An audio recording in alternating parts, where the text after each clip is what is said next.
Good morning बच्चों, मैं मनीष पुष्कर अपने यूट्यूब चैनल आरएनपी क्लासेस की ओर से एक बार फिर से आप सभी का वार्म वेलकम करता हूं। इलेक्ट्रोकेमिस्ट्री के सीक्वेंस को हम लोग आगे बढ़ाएंगे और आज इस इलेक्ट्रोकेमिस्ट्री चैप्टर का लास्ट क्लास होने जा रहा है, जिसमें हम लोग बेसिकली दो टॉपिक को कवर करेंगे। पहला टॉपिक होगा हमारा प्रोडक्ट ऑफ इलेक्ट्रोलाइसिस, वैद्युत अपघटन के उत्पाद, और दूसरा टॉपिक हम लोग पढ़ेंगे बैटरी। दोनों ही बहुत इंपॉर्टेंट टॉपिक है, खासकर ये प्रोडक्ट ऑफ इलेक्ट्रोलाइसिस। इसमें कंफ्यूजन थोड़ा ज्यादा है, तो आप इस टॉपिक को बहुत अच्छे से समझिएगा कि हम लोग कैसे इलेक्ट्रोलाइसिस करने के बाद हमारे पास जो प्रोडक्ट मिलता है वो क्या मिलता है, कैथोड पर क्या मिलता है और एनोड पर क्या मिलता है। बहुत सारे बातों को हम लोग डिस्कशन करने वाले हैं। सबसे पहले तो यह जान लेते हैं कि प्रोडक्ट ऑफ इलेक्ट्रोलाइसिस कहने का मतलब क्या हुआ। आपको याद होगा, जब भी हम लोग एक इलेक्ट्रोलाइटिक सेल बनाते हैं, मान लीजिए यह इलेक्ट्रोलाइटिक सेल है, इसमें 2 इलेक्ट्रोड डूबा हुआ है और इसमें हम लोग इसको बैटरी से जोड़ दिए। बैटरी से जोड़ने के बाद जब आप देखिए कि इसमें हम लोग कोई सॉल्यूशन डालते हैं, सपोज कीजिए कि हम लोगों ने इसमें NaCl का सॉल्यूशन डाला। आपको याद होगा, NaCl का सॉल्यूशन डालने के बाद हम यहां पे लिखते थे मॉल्टन स्टेट। ऐसा एग्जांपल हम लोग कर चुके हैं। तो मॉल्टन स्टेट लिखने का क्या मतलब होता है, नहीं मतलब होता, सारी बातों को हम लोग जानेंगे। तो जैसे ही NaCl मॉल्टन स्टेट में है, तो हमको यह भी पता है कि इस पार्ट को हम लोग क्या माने हुए थे, याद होगा आपको, कैथोड, और इस पार्ट को हम लोग क्या माने हुए हैं, एनोड। कैथोड कहने का मतलब हो गया कि पार्शियली इस पे नेगेटिव चार्ज है, और एनोड कहने का मतलब हो गया इस पे कैसा चार्ज है, पॉजिटिव चार्ज है। एक सिंपल बेसिक बात हम लोग समझ रहे हैं कि अगर Na+ में NaCl का बात करें तो इसमें 2 आयन होगा, एक Na+ और Cl-। या किसी भी इलेक्ट्रोलाइटिक सॉल्यूशन के बारे में हम लोग इन जनरल बात करते हैं कि इसमें 2 आयंस होगा, एक कटायन होगा और एक अनायन होगा। कटायन कहने का मतलब हो गया कि जिसपे कैसा चार्ज हो, पॉजिटिव चार्ज हो, और अनायन कहने का मतलब क्या हो गया, जिसपे कैसा चार्ज हो, नेगेटिव चार्ज हो। तो यह पॉजिटिव चार्ज इस नेगेटिव वाले इलेक्ट्रोड पर डिपॉजिट होता है, और यह नेगेटिव चार्ज इस इलेक्ट्रोड पर, जिस पर कि कैसा चार्ज है, पॉजिटिव चार्ज है, उस पर डिपॉजिट होता है। और यह जो डिपॉजिट होता है यह अपने अलग अलग फॉर्म में बनता है। कभी हमको ये गैसेस फॉर्म में मिलेगा, कभी सॉलिड स्टेट में मिलेगा। तो इसी को हम लोग क्या कहते हैं, ये हमारा क्या हुआ, प्रोडक्ट हुआ। कब, जब हम इसका इलेक्ट्रोलाइसिस किए, मतलब जब इसमें हम लोग इलेक्ट्रिकल एनर्जी प्रोवाइड किए। तो आज हम लोग उदाहरण लेंगे किसका, NaCl का ही एग्जांपल लेते हैं।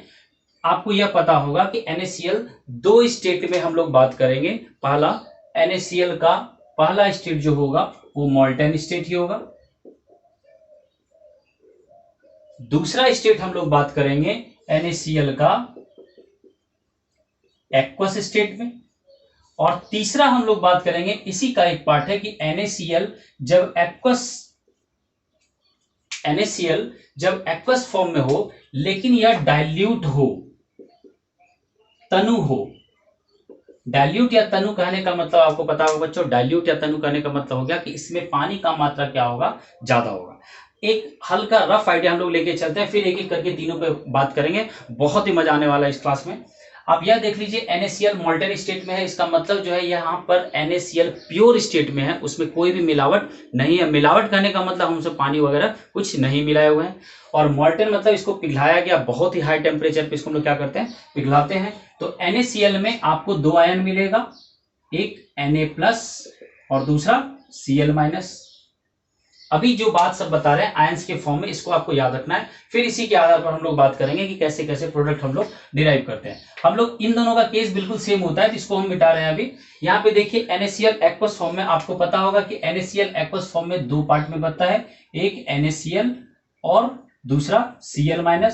चूंकि NaCl इस पार्ट में बढ़ गया, Na+ और Cl- में। दूसरा एक्वस कहने का मतलब हो गया कि इसमें एक चीज और है, वो क्या है, H2O है। तो H2O के रूप में हमें क्या मिलेगा, H+ और OH-। H2O 2 आयन में टूटेगा, एक H+ आयन में और दूसरा OH- में। अब जरा ध्यान से यहाँ पे देखिए, जैसे ही हम कहते हैं कि NaCl जो है वो दो आयन में टूटा, एक Na+ और Cl- में, तो इसका कहने का मतलब यह होता है कि यह तो Na+ कहाँ डिपॉजिट होगा, कैथोड पर। तो जब कैथोड पर यह डिपॉजिट होगा तो क्या Na+ आयन के फॉर्म में रहेगा, नहीं, तो यह प्रोडक्ट के रूप में हमें क्या मिलेगा, प्रोडक्ट में के रूप में यह हमें सोडियम के रूप में मिलेगा। उसी तरह क्लोरीन कैसे मिलेगा हमको, तो क्लोरीन हमको क्लोरीन गैस के फॉर्म में मिलेगा। बात समझ में आ रहा है? जो हमारा प्रोडक्ट होगा वो NaCl का जब मोल्टन स्टेट करेंगे तो प्रोडक्ट के रूप में हमें क्या मिलेगा, सोडियम मिलेगा। कहां पर, एनोड कैथोड पर। और Cl- के रूप में Cl- हमको क्या बना के देगा, Cl2, वो कहां बना के देगा, एनोड पर। ठीक उसी तरह जब हम लोग बात करेंगे यहां पर, तो यहां पर भी सोडियम मिलेगा और क्या मिलेगा, क्लोरीन गैस मिलेगा। लेकिन जब H+ का बात करेंगे तो यह हमको H2 हाइड्रोजन गैस देगा और OH- हमको क्या देगा, ऑक्सीजन गैस देगा। तो इतने बात को आप ध्यान में रखिएगा। फिर से एक बात बोल देते हैं, NaCl के बारे में तो आप जान गए कि NaCl Na+ हमको क्या देगा प्रोडक्ट के रूप में, Na, और Cl- क्या देगा, Cl2।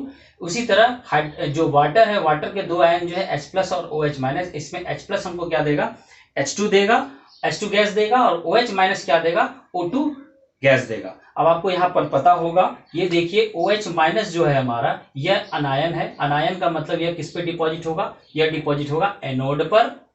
और H+ का मतलब हो गया ये कहां पर डिपॉजिट होगा, कैथोड पर। ठीक उसी तरह हम लोग अगर बात करें तो Na+ और Cl- दोनों जगह एक ही केस होगा। Na+ कहां पर डिपॉजिट होगा, कैथोड पर, और Cl- कहां पर डिपॉजिट होगा, एनोड पर। यहां पर भी ये कैथोड पर डिपॉजिट होगा और ये एनोड पर डिपॉजिट होगा। तो अब आप यहां पे देख सकते हैं, बहुत सारा पिक्चर यहां पे क्लियर हो गया कि जैसे ही हम लोग बात करते हैं किसका, हम लोग बात करते हैं NaCl मोल्टन स्टेट का। तो मोल्टन स्टेट में आपको दिख रहा है कि यहां पर सिर्फ और सिर्फ दो ही प्रकार का आयन हमारे पास, एक कटायन, कटायन के रूप में Na+ और अनायन के रूप में Cl-। लेकिन जैसे ही हम लोग एक्वस सॉल्यूशन में आते हैं तो यहां पर कटायन के रूप में दो दो चीज मिलता है, एक Na+ और H+, और अनायन के रूप में हमको क्या मिलता है, Cl- और OH-। तो यहां पर समस्या है, यहां पर कोई समस्या नहीं है। तो हम लोग एक एक करके देखते हैं, पहले NaCl मोल्टन स्टेट में कैसे रिएक्शन करके क्या और प्रोडक्ट कैसे बनाता है, फिर हम लोग देखेंगे कि NaCl में इन दोनों का क्या कंपटीशन होता है और कैसे हम लोग प्रोडक्ट यहाँ पे डिराइव करते हैं। आइए देखते हैं।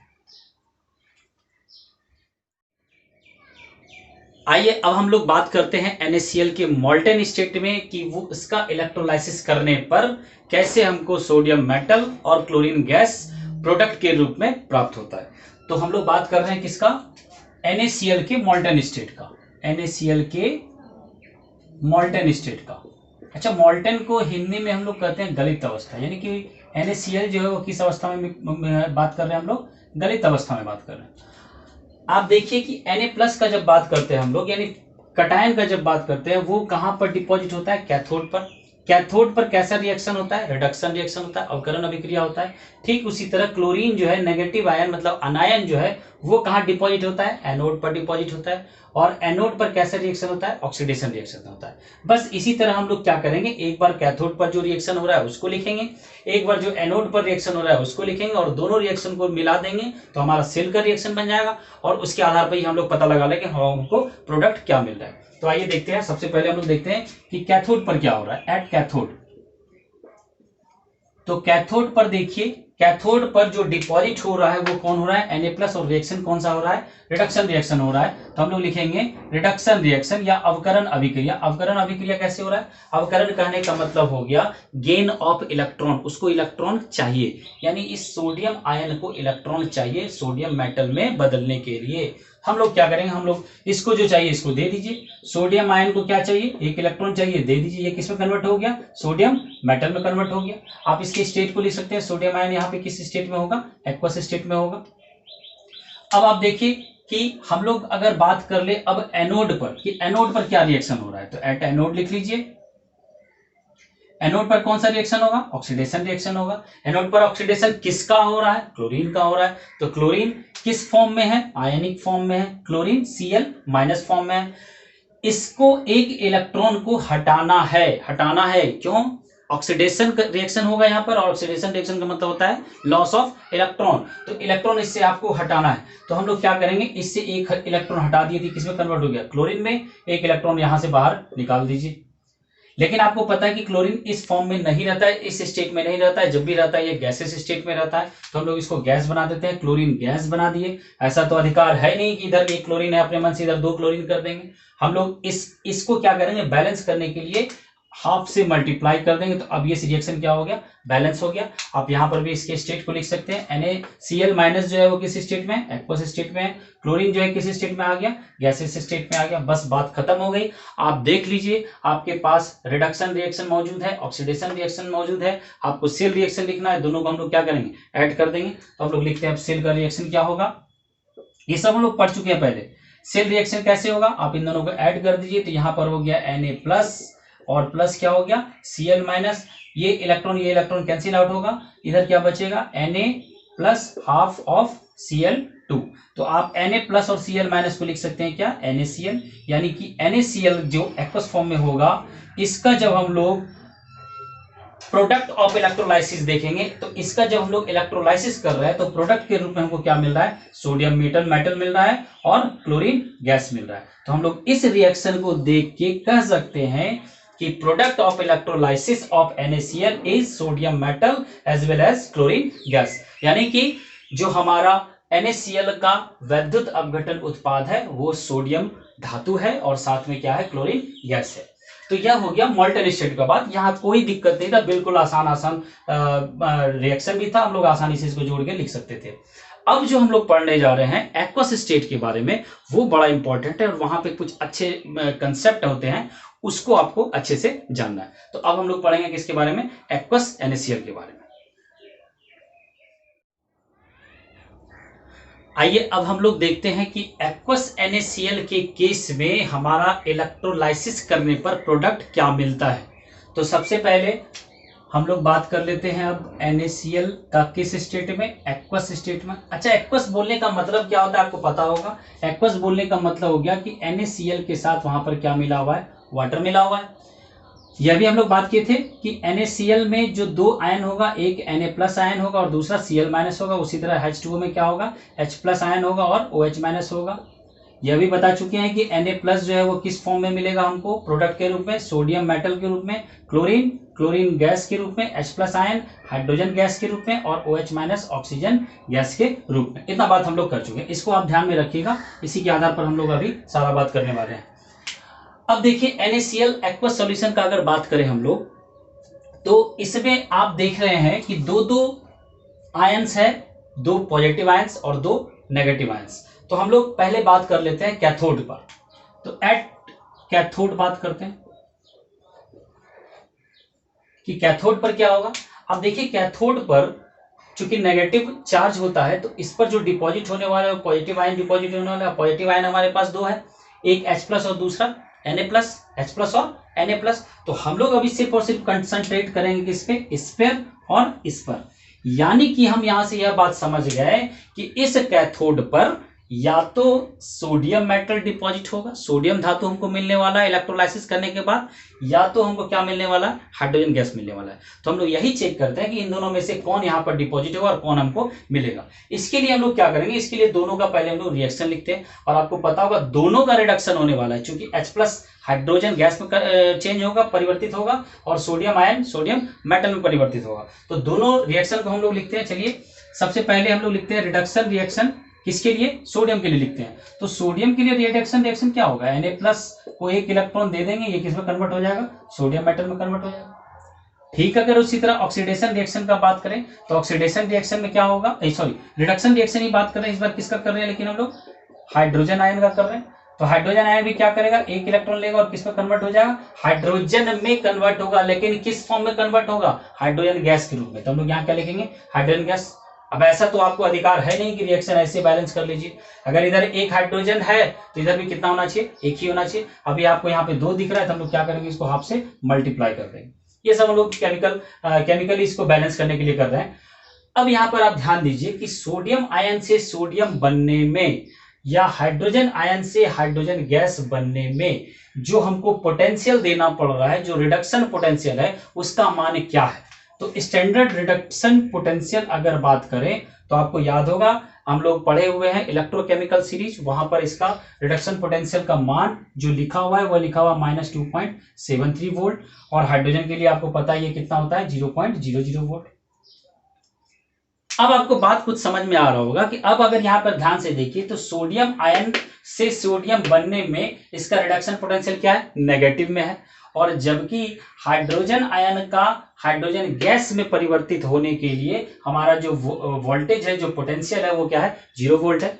तो अगर हम पूछे रिडक्शन पोटेंशियल इसका ज्यादा है कि इसका ज्यादा है, तो आपका आंसर होगा इसका ज्यादा है, क्योंकि यह तो नेगेटिव में है। तो आपको यह भी पता है कि जिसका रिडक्शन पोटेंशियल का मान ज्यादा होता है वो जल्दी रिड्यूस होता है, और जल्दी रिड्यूस होने का मतलब हो गया कि इन दोनों में अगर कंपटीशन है तो ये आसानी से यहां पर रिड्यूस हो जाएगा, इसको थोड़ा सा दिक्कत होगा। तो जब आसानी से यह रिड्यूस हो रहा है तो प्रोडक्ट के रूप में हमें क्या मिलेगा, H+ मिलेगा।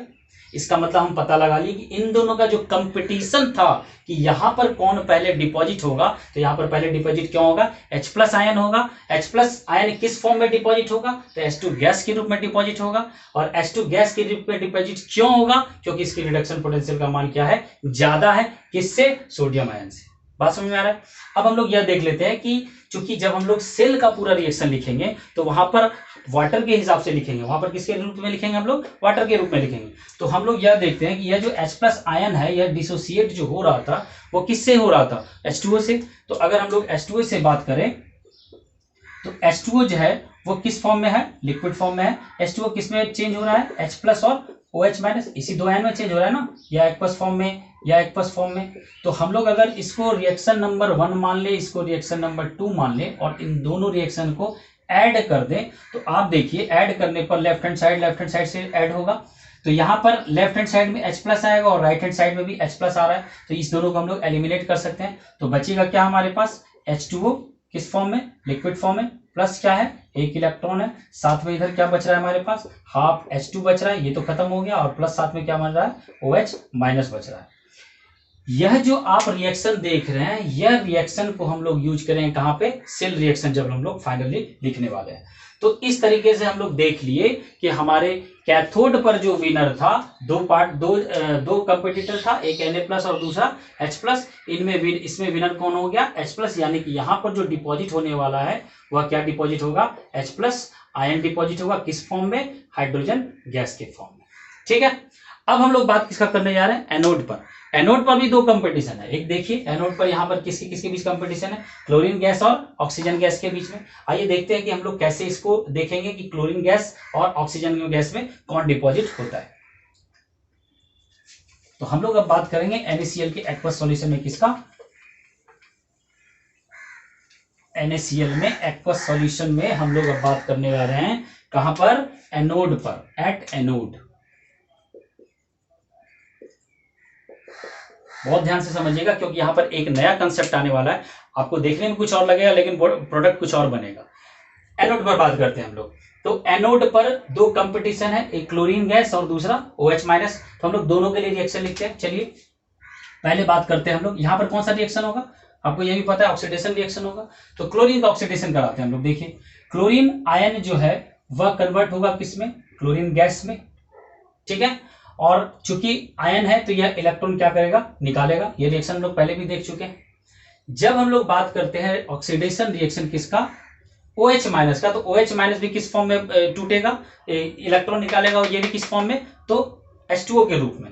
तो H2O से हमको क्या करना है, इसका ऑक्सीडेशन करना है, H2O का ऑक्सीडेशन करना है, और बनाना क्या है हमको, ऑक्सीजन गैस बनाना है। आप रिएक्शन देखिए कैसे रिएक्शन हम लोग लिखते हैं, याद करने का जरूरत नहीं है। H2O का हमको ऑक्सीडेशन कराना है, और ऑक्सीडेशन के बाद हमको प्रोडक्ट के रूप में क्या मिलना चाहिए, O2 मिलना चाहिए। आप क्या कीजिए, सबसे पहले H2O को बना दीजिए, O2 में कन्वर्ट कर दीजिए। रिएक्शन बैलेंस है, नहीं है। आप यहाँ पे देखिए एक ऑक्सीजन, यहाँ पर कितना ऑक्सीजन है, 2 ऑक्सीजन। आप यहाँ पे क्या कीजिए, 2 से मल्टीप्लाई कीजिए। जैसे ही 2 से मल्टीप्लाई किए तो आपको हाइड्रोजन आयन कितना मिलेगा, 4H+ मिलेगा। ठीक है, 4 हाइड्रोजन हो गया तो 4H+। इसको न्यूट्रल करने के लिए कितना इलेक्ट्रॉन चाहिए आपको, 4 इलेक्ट्रॉन चाहिए। तो ये जो रिएक्शन हुआ यह ऑक्सीडेशन रिएक्शन हुआ, किसका, वाटर का। अब जरा ध्यान देने वाला बात यहाँ पे क्या है कि जो इसका अब यहाँ पे हम लोग किसका बात कर रहे हैं, ऑक्सीडेशन रिएक्शन दोनों का हो रहा है। तो इसके रिडक्शन पोटेंशियल का मान कितना होता है, SRP, और इसके रिडक्शन पोटेंशियल का मान कितना होता है। इसको हम थोड़ा रब कर रहे हैं यहाँ पे, ये सब आप लिख चुके होंगे पहले। इसके रिडक्शन पोटेंशियल का मान होता है 1.36 वोल्ट और इसके रिडक्शन पोटेंशियल का मान होता है 1.23 वोल्ट। अब बड़ा दिलचस्प बात है, अब यहां पर आपसे अगर पूछे हम कि बताइए कि इन दोनों में किसका ऑक्सीडेशन जल्दी होगा, क्लोरीन का या वाटर का। वाटर मतलब यहां पे क्या मिलेगा हमको, O2 गैस मिलेगा या Cl2 गैस मिलेगा। तो आपको पता है कि यह रिडक्शन पोटेंशियल है। यह कौन सा पोटेंशियल है, रिडक्शन पोटेंशियल है। तो रिडक्शन पोटेंशियल का मान जिसका ज्यादा होता है वो जल्दी रिड्यूस होता है, वो जल्दी अवकरित होता है। तो अगर इसका, लेकिन हमको यहाँ पे क्या करना है, ऑक्सीकृत करना है, ऑक्सीडेशन करना है इसका। तो ऑक्सीडेशन के लिए इसका उल्टा बात हो जाएगा, यानी जिसके रिडक्शन पोटेंशियल का मान ज्यादा होगा, जिसके रिडक्शन पोटेंशियल का मान ज्यादा होगा उसका ऑक्सीकरण कम होगा। यानी कि अगर बात करें तो यहां देखिए इसकी रिडक्शन पोटेंशियल का मान ज्यादा है और इसके रिडक्शन पोटेंशियल का मान क्या है, कम है। तो अगर आपसे पूछे तो आप बोलिएगा कि इसके रिडक्शन पोटेंशियल का मान ज्यादा है, इसका मतलब इसका अवकरण ऑक्सीकरण जो है, इसका ऑक्सीडेशन जो है वो कम होगा, तो इसका ऑक्सीडेशन ज्यादा होगा, यानी ये जल्दी से ऑक्सीडाइज हो जाएगा। जल्दी से ऑक्सीडाइज होने का मतलब हो गया कि हमको O2 गैस मिलना चाहिए। यहां पर समझ में आ रहा बात, फिर से एक बात रिपीट कर रहे हैं, क्योंकि दोनों में रिडक्शन पोटेंशियल का मान दिया हुआ है तो इसके रिडक्शन पोटेंशियल का मान ज्यादा है और रिडक्शन पोटेंशियल के मान ज्यादा होने का मतलब हो गया कि उसका ऑक्सीडेशन जो है धीरे धीरे होगा, क्योंकि उल्टा रिलेशन है। तो ऑक्सीडेशन इसका कम होगा, इसका ऑक्सीडेशन क्या होगा, जल्दी होना चाहिए। तो ऑक्सीडेशन जल्दी होने का मतलब हो गया कि हमको इस एनोड पर क्या मिलना चाहिए था, कौन सा गैस, ऑक्सीजन गैस, और यह जो है यह कंपटीशन से क्या होगा, बाहर हो जाएगा। तो अगर देखा जाए तो आप कहिएगा कि एनोड पर जो प्रोडक्ट ऑब्टेन होगा वो क्या होगा, O2 गैस होगा। क्यों, क्योंकि इसके रिडक्शन पोटेंशियल का मान कम है, या ऐसा कहिए इसके ऑक्सीडेशन पोटेंशियल का मान ज्यादा है। रिडक्शन पोटेंशियल के मान कम होने या ऑक्सीडेशन पोटेंशियल का मान ज्यादा होना एक ही बात हो गया। तो रिडक्शन, इसके ऑक्सीडेशन पोटेंशियल का मान ज्यादा है तो इसका ऑक्सीडेशन जल्दी होना चाहिए, इसलिए प्रोडक्ट हमको क्या मिलना चाहिए, O2 मिलना चाहिए। लेकिन लेकिन लेकिन लेकिन ऐसा बात नहीं होता है। आपको पता है कि यहां पर जो विनर है वो O2 विनर नहीं है, जबकि विनर कौन है, हमारा Cl2 गैस है। Cl2 गैस विनर कहने का मतलब यह हुआ कि इसके रिडक्शन पोटेंशियल का मान ज्यादा होते हुए भी यही प्रोडक्ट के रूप में हमें मिलता है। बड़ा दिलचस्प बात है। अब आप पूछिएगा ऐसा क्यों हो रहा है, रिडक्शन पोटेंशियल का जब इसका मान ज्यादा है तो इसको नहीं मिलना चाहिए, यह प्रोडक्ट हमको नहीं मिलना चाहिए, लेकिन ऐसा क्यों होता है। तो इसके लिए एक टर्म है जिसका नाम है ओवर पोटेंशियल। एक नया कंसेप्ट है जिसका नाम क्या है, ओवर पोटेंशियल, या इसको हम लोग ओवर वोल्टेज भी बोलते हैं। अब ये क्या चीज हो गया, ओवर पोटेंशियल। तो देखिए आप यहां पे देख रहे हैं कि H2O जो है वो ऑक्सीडाइज हो रहा है किसमें, O2 में। लेकिन यह जो प्रोसेस है ना, यह प्रोसेस बहुत ही धीरे धीरे होता है। मतलब H2O से O2 बनने में बहुत समय लग जाता है, बहुत टाइम लग जाता है। इसका जो रेट है इससे इसमें बनने का बहुत ही स्लो है। इस रेट को बढ़ाने के लिए मतलब यहां से यहां जाने के लिए हमको इसमें एक्स्ट्रा पोटेंशियल देना पड़ता है, हमको ज्यादा वोल्टेज देना पड़ता है। तो ज्यादा वोल्टेज देने के बाद तब ये रिएक्शन यहां से होता है, और जैसे ही इसमें ज्यादा वोल्टेज देते हैं, वो जो एक्स्ट्रा वोल्टेज दे रहे हैं, एक्स्ट्रा पोटेंशियल दे रहे हैं, उसी को हम लोग क्या कर रहे हैं, ओवर पोटेंशियल। और ओवर पोटेंशियल का मतलब क्या हो गया कि H2O से O2 जो बन रहा था, जो प्रोसेस स्लो था बनने का, उसको हम लोग क्या कर दिए, तेज कर दिए। तो इस क्रम में क्या हमको इसको वोल्टेज देना पड़ा, और जैसे ही इसको वोल्टेज दिए तो इसका जो रिडक्शन पोटेंशियल का मान है वो 1.48 वोल्ट हो जाता है। इसके रिडक्शन पोटेंशियल का मान कितना हो गया, 1.48 वोल्ट।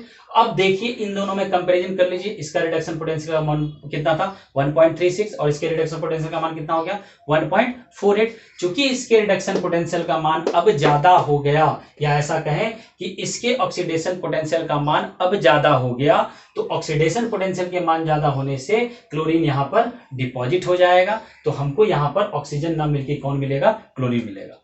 बात समझ में आ रहा है कि हम क्या कहना चाह रहे हैं। आप इस वीडियो को आप पॉज करके या पीछे रिवर्स करके आप 2-3 बार देखिएगा, क्योंकि इसको समझने में थोड़ा सा बच्चों को दिक्कत होता है। हमको लगता है कि आपको समझ में आ जाना चाहिए। फिर भी अगर दिक्कत होगा कोई, आप कमेंट बॉक्स में लिख दीजिएगा। अब हम लोग आते हैं सेल रिएक्शन पर। तो पहले हम लोग इसका रिएक्शन देख लेते हैं, इतना बात आप नोट डाउन कर लीजिएगा। ओवर पोटेंशियल समझ गए आप, ओवर पोटेंशियल किसको कहता है।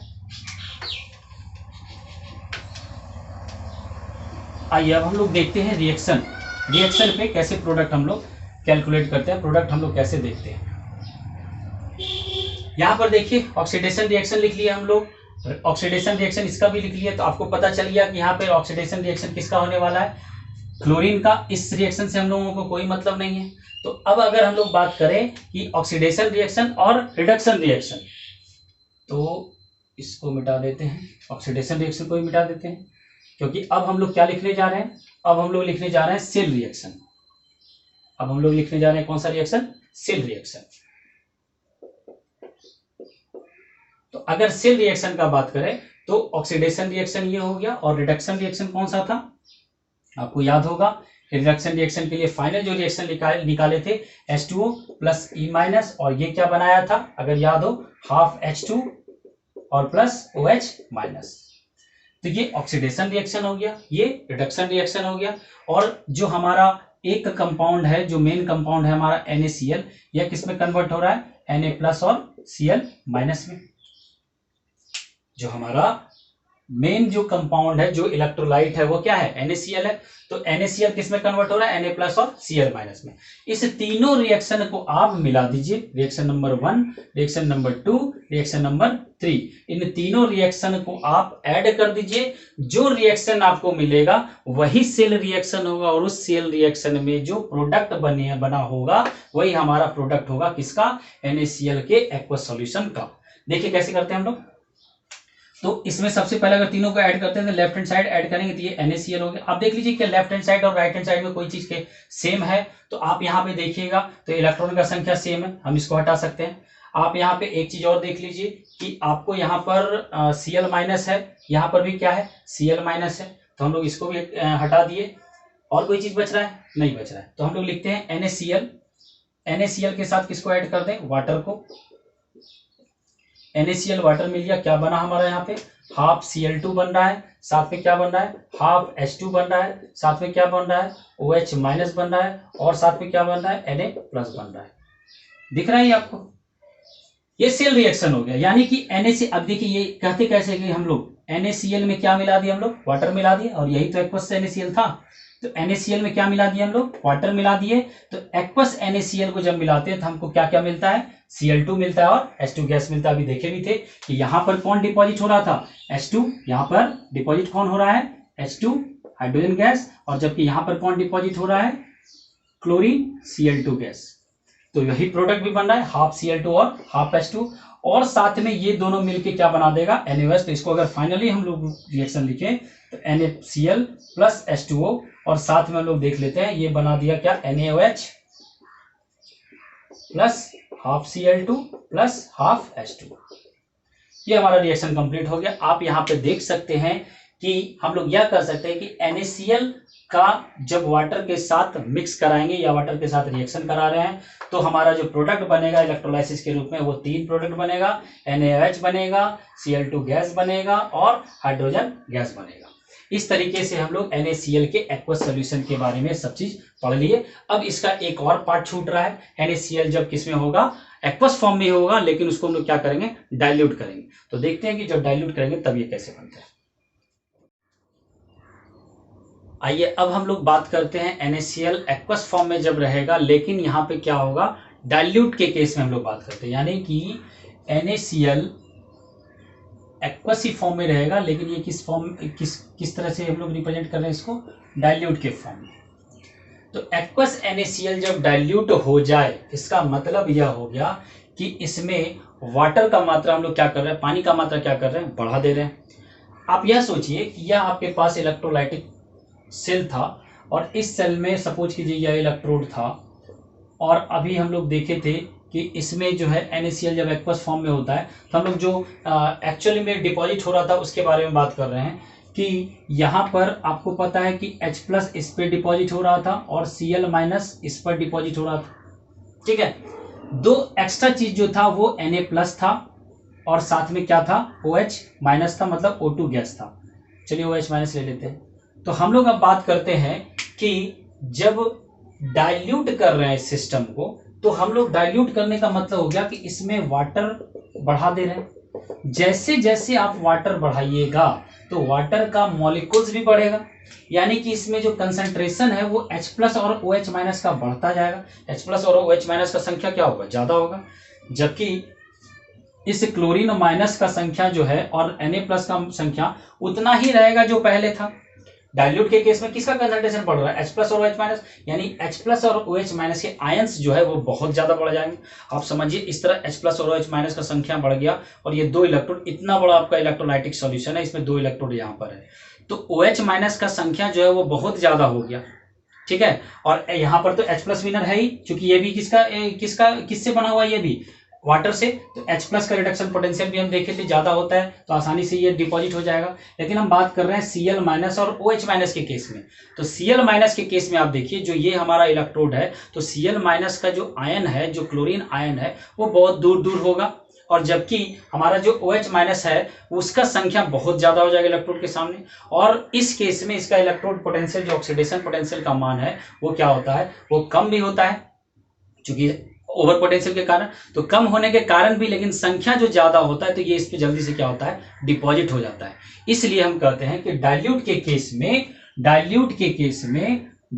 के केस में एक्वस NaCl की जब हम लोग बात करेंगे तो हम लोग बात कर लेते हैं कि कैथोड और एनोड पे,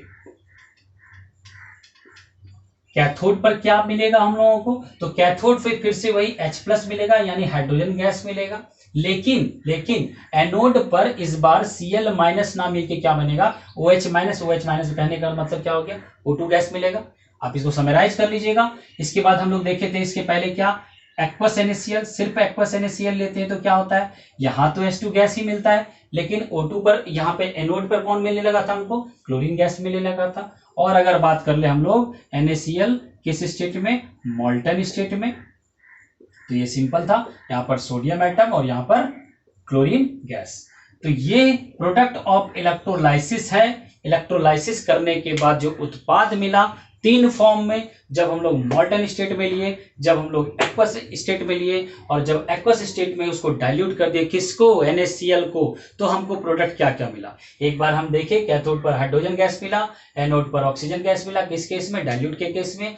सिंपल अगर एक्वस NaCl है तो कैथोड में क्या मिलेगा, H2 गैस, एनोड पर क्या मिलेगा, क्लोरीन गैस, और NaCl अगर मोल्टन स्टेट में है तो कैथोड पर क्या मिलेगा, सोडियम मेटल, और एनोड पर क्या मिलेगा, क्लोरीन गैस।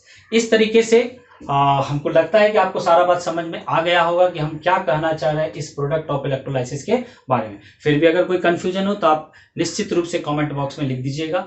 इसके बाद हम लोग पढ़ेंगे बैटरी के बारे में, कि बैटरी जो इसका लास्ट पार्ट है इस चैप्टर का, बैटरी कैसे कैसे क्लासिफाई किया गया, किस किस रूप में इसको बांटा गया है। इसके बाद बैटरी खत्म होने के बाद यह चैप्टर खत्म हो जाएगा। इस चैप्टर के खत्म होने के बाद हम लोग अगले जो चैप्टर पढ़ने वाले हैं वो ऑर्गेनिक केमिस्ट्री पढ़ने वाले हैं। तो हम लोग इसके बाद पढ़ेंगे क्या, ऑर्गेनिक केमिस्ट्री।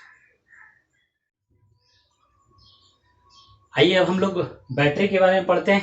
इस चैप्टर का सबसे लास्ट पार्ट है बैटरी बेसिकली आपको पता होगा कि बहुत सारे सेल को जब श्रेणीबद्ध रूप से या सीरीज में जोड़ दिया जाता है तो क्या बनता है, हमारा बैटरी बनता है। बहुत सारा छोटा छोटा सेल को हम लोग क्या करेंगे, सीरीज में जोड़ देंगे, तो जो सिस्टम हमको मिलेगा उसी सिस्टम को हम लोग क्या कहते हैं, बैटरी कहते हैं। बैटरी 2 प्रकार का होता है, एक प्राइमरी बैटरी और दूसरा सेकेंडरी बैटरी। प्राइमरी को हम लोग हिंदी में क्या बोल रहे हैं, प्राथमिक बैटरी। प्राथमिक बैटरी बोलने का मतलब यह होता है कि ऐसा बैटरी जिसको सिर्फ हम लोग एक बार यूज करेंगे और उसके बाद उसका यूज नहीं हो पाएगा, जिसको हम लोग घरेलू बोलचाल भाषा में बोलते हैं यूज एंड थ्रो। आप इसको क्या कीजिएगा, एक बार यूज कीजिएगा और फेंक दीजिएगा। जैसे जैसे जैसे टॉर्च का बैटरी जो होता है, जो निप्पो एवरेडी का बैटरी आप लोग खरीदते हैं, उसको डालते हैं, यूज कर लिए, 15 दिन हुआ, 20 दिन हुआ, 1 महीना हुआ, उसके बाद वो बेकार हो गया, आप फेंक दिए। तो आप उसको फिर से अगर यूज नहीं कर पा रहे हैं तो वो प्राथमिक बैटरी होगा। और अगर उसको बार बार आप यूज कर रहे हैं, जैसे मोबाइल का बैटरी, मोबाइल जो चार्ज करते हैं हम लोग, जैसे ही डिस्चार्ज हुआ फिर से चार्ज पे लगा दिया, फिर से वो एक्टिव हो गया, तो इस टाइप का जिसको हम लोग बार बार चार्ज कर सकते हैं उसको हम लोग बोलते हैं सेकेंडरी बैटरी या द्वितीयक बैटरी। बस बात खत्म हो गया। इसके बाद छोटा छोटा आपको ये देख लेना है, ये काम का बाद जो इंपॉर्टेंट पार्ट है एग्जाम के पॉइंट ऑफ व्यू से, उतना बात हम कर रहे हैं। जैसे प्राइमरी बैटरी को 2 भाग में बांटा गया है, एक ड्राई सेल और दूसरा मरकरी सेल। ड्राई सेल को ही हम लोग क्या बोलते हैं, शुष्क सेल बोलते हैं। और शुष्क सेल का जो इन्वेंशन है, जो खोज, वो लैग्रांजे साहब किए थे, इसलिए इसको हम लोग दूसरा सेल और एक नाम दिया, जो नाम क्या है इसका, लैग्रांजे सेल। या फिर 2 प्रकार लैग्रांजे सेल। इसमें जो है, इस सेल में आपको पता है कि कोई भी सेल का बात कर ले, चाहे इस चारों में से किसी भी सेल के बारे में बात कर ले, सेल में 2 पार्ट होगा, एक एनोड और दूसरा कैथोड।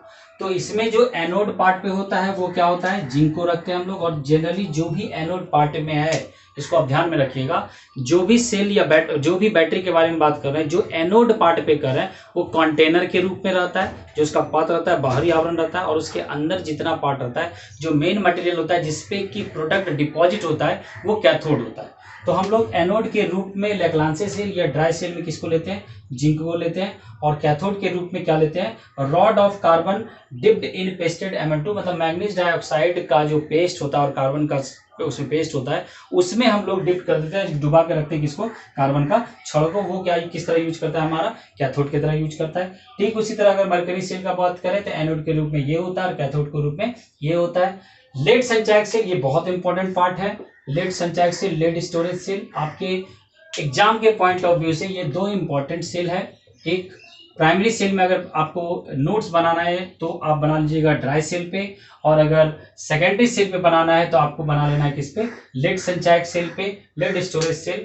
नोट्स बनाने का मतलब क्या होता है, इसका जो भी आप नोट्स बनाइएगा, ऐसे तो हम प्रोवाइड कर देंगे, नोट्स बनाने का मतलब हो गया आपको यह देख लेना कि एनोड पर क्या डिपॉजिट होगा, कैथोड पर क्या डिपॉजिट होगा, इसका सेल रिएक्शन क्या होगा, तो एनोड पर क्या रिएक्शन होगा और कैथोड पर क्या रिएक्शन होगा। बस सेल के बारे में आपको इतना ही पढ़ना है। उसी तरह हम लोग अगर बात करें निकेल कैडमियम सेल पे, तो निकेल कैडमियम में एनोड पर आएगा Cd और कैथोड पर आएगा निकेल। यहाँ पर लेड संचायक सेल में एनोड पर आ गया Pb और कैथोड पर आ जाएगा PbO2, और साथ में इसका पेस्ट भी रहता है, अलग अलग पेस्ट रहता है।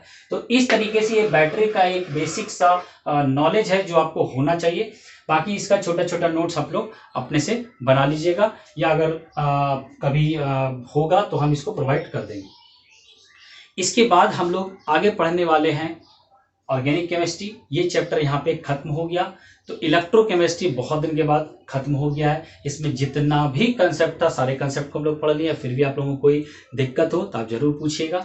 अगले क्लास से हम लोग ऑर्गेनिक केमिस्ट्री शुरू करने वाले क्लास 12 का। इसके लिए आप बेटर होगा एक बार 11th का जो फर्स्ट और सेकंड चैप्टर अगर आप पहले कहीं पढ़े हुए हैं तो आप देख लीजिएगा। अगर नहीं पढ़े हुए हैं या आपको बिल्कुल समझ में नहीं आता ऑर्गेनिक केमिस्ट्री, तो हम लोग अगले वीडियो में अगले क्लास में जब ऑर्गेनिक केमिस्ट्री पढ़ेंगे तो थोड़ा बेसिक 11th का भी बारे में बात करेंगे, और जहां जहां जरूरत होगा 12 में हमको 11th का, उसको हम लोग बताते चलेंगे।